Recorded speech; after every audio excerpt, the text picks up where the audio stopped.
World Philippine Comedy House. My guy, what can? I talk and I wait till they go play. Argentina don't win. I don't go court to my ticket to. I don't think they will beat. My guy, na 5-0 they beat them. My God, I put. If you try to, you know, say coronavirus in this country, where they worry yourself. I beg, give me that phone. My ticket out. Oh my God.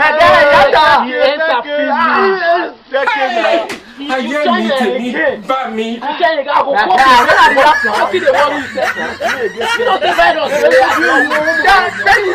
Oh my God.